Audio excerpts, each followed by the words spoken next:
Mission.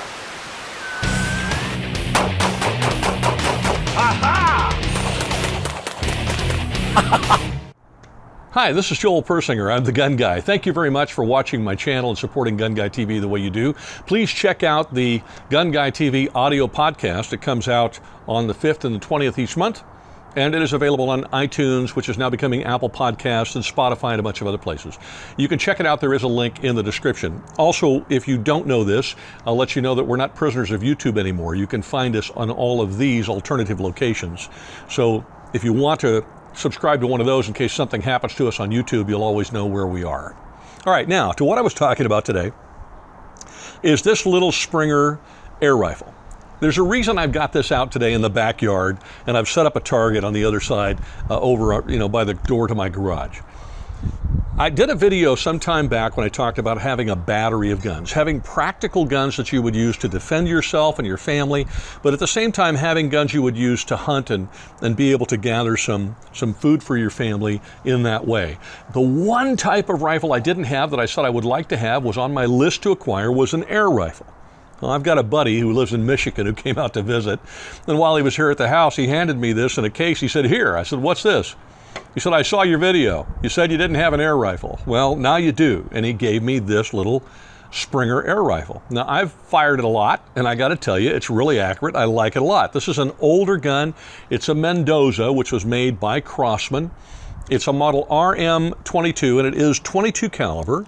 And like many Springers, it's used by cocking the barrel all the way down, loading a pellet, and then taking aim. It's got a very inexpensive little Barska scope. You see them every once in a while on inexpensive guns, but it seems to work really, really well. So here's what I thought I'd do today, since it's kind of a balmy day, and I just didn't feel like driving all the way to the range.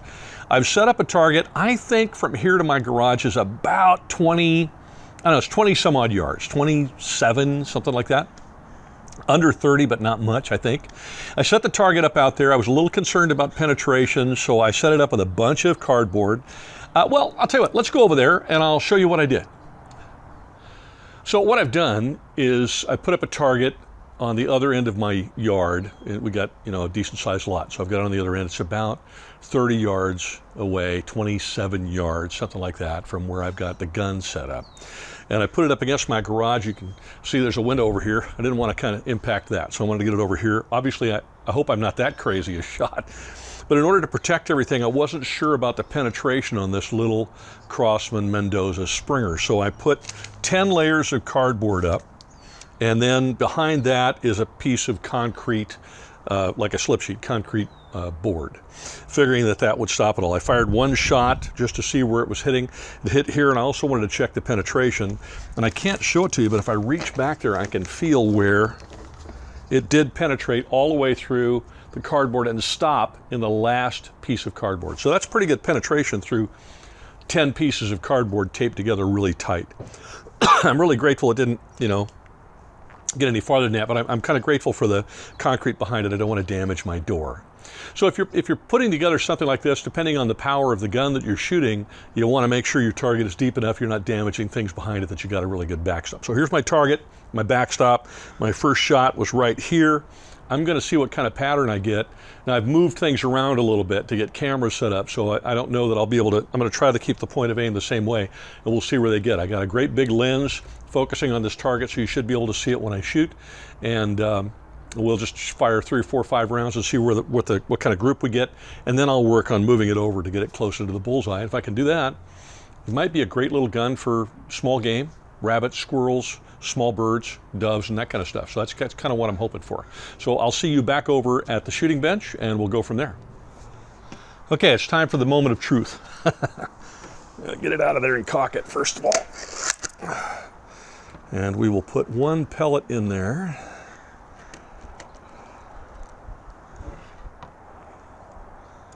I probably ought to put them back in there so they don't end up all over the ground.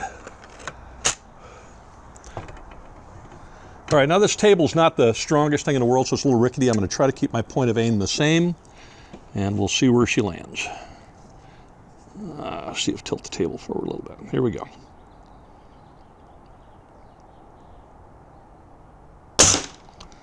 Okay, there's one. Let's try 2 or 3 more. And then we'll walk down and look at our shot pattern and see what we get.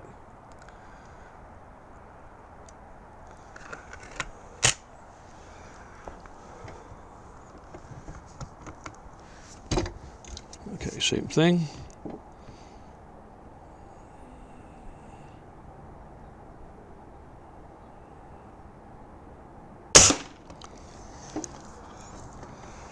The other thing is I'm not sure, you know, Springers are interesting as far as their recoil is concerned. It's completely different.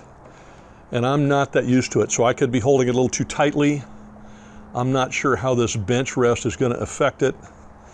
We'll try a couple more shots, and then we'll take a look at them and see what I get. I'm throwing pellets all over the place in here. All right, here we go.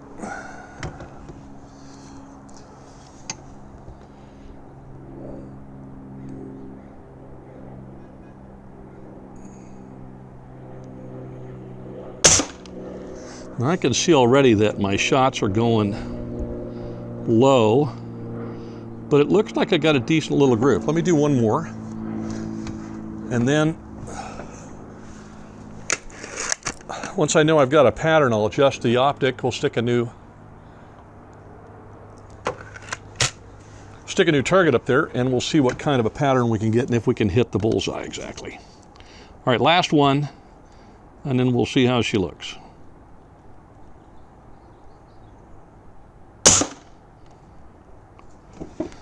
All right, that's that. Let's put the cap on here and take a look at our results.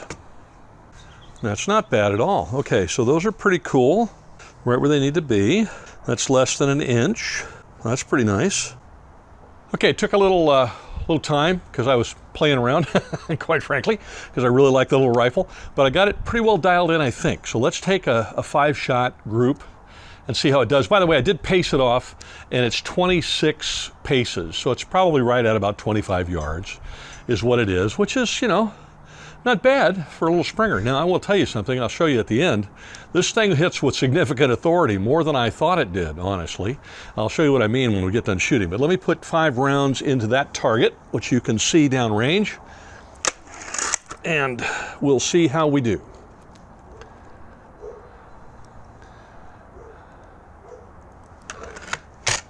All right.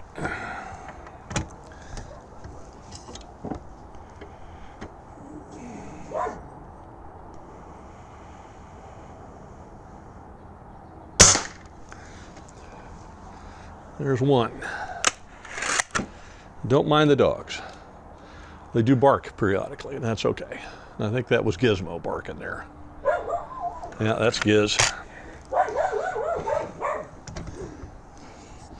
They always bark most when the video's going. Why is that? I don't hear Charlie, I just hear Gizmo. So there you go. All right, here we go.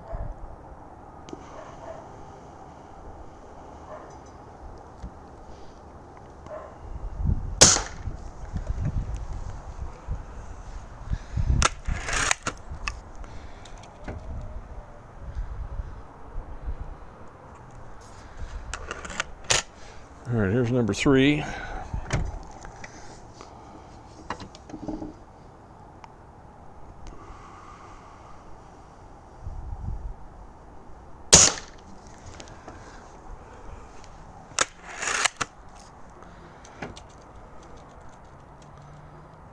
Four.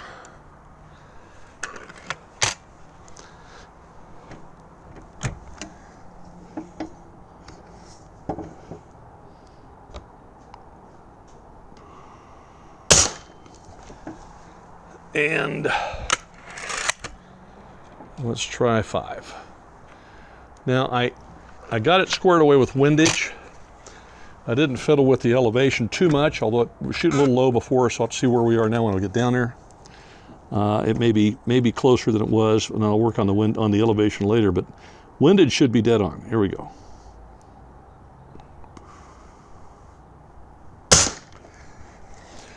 Okay, now, before I walk down there, the targets that I'm using, the little squares represent 1 inch, so they're 1 inch in size. So as you look at the targets, you'll be able to tell what kind of group I'm getting at about 25 yards with this little Springer. So let's go down and check it out. Okay, back over at the target again. You'll notice I said that this thing hits with significant authority. I'm going to show you something in a minute. You'll notice this is where I was shooting before. I actually moved the target over for a reason, and that is it was starting to poke holes through the concrete in the back. But in any case, if you look closely here, you can see I've got a nice group down here. It's really under an inch in elevation. It's about an inch in elevation. It's very, very narrow. So I've gotten the windage on, and then this was a flyer. I knew when I pulled it, I'm kind of getting used to the springers. You got to hold them a little differently, and I'm really new to air rifles, to be honest with you. It's a different hold. You can't really tuck them in too hard. They have a weird recoil. You have to hold them kind of lightly in a specific way. So when I was doing it right, I got this group. When I was doing it wrong, I threw this one up here. But let me show you something. I'm very impressed. But I cut this tape real quick with the power. Whoop, there goes the garage door. Without stabbing myself here. With the power of this little Springer gun, I was really kind of amazed. If I flip this up so you can see it, this is 10 layers of cardboard, and you can see it ate its way right through the cardboard. And I only fired 5 shots over here, and here's one of the pellets that came through. I just dropped it. It came through the other side. They all went through, and you can see one of the pellets has buried itself into the concrete backing. And you can see where it dug a hole through the concrete backing. There's a pellet in there. On the other side, when I was sighting it in, and actually, at one point, if I shift this over, it actually made a little ding in my steel door. So it hits pretty hard. I would say it's like 20, like I said, about 26 paces, 25 yards.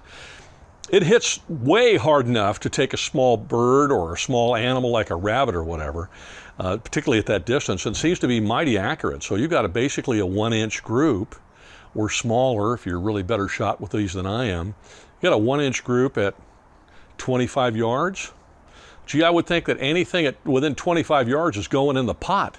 So as a practical addition to your battery of guns, like I went through in the other video, particularly if you live in town, you heard it go off. They're very, very quiet comparatively. Like a 22 even is going to be fairly loud.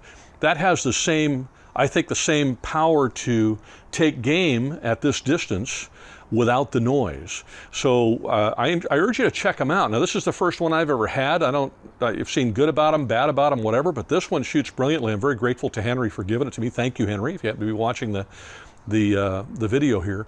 I encourage you to check these out. I'm going to get more into air rifles. They just seem like a great opportunity to do some hunting that's a little different I haven't done before. So there you go. There's a little primer on air rifles, just a little springers. And the one I've got is called a Mendoza. I'll put a little bit more information about it in the description. I don't think they make them or sell them anymore, but it seems to be a really good little rifle, and I'm very pleased with it. Hey, thank you very much for watching. Don't forget to check us out on all these other places besides YouTube, and don't forget to check out the GunGuyTV audio podcast. Comes out on the 5th and the 20th. Have a great week, and whatever you do, wherever you go, please be safe.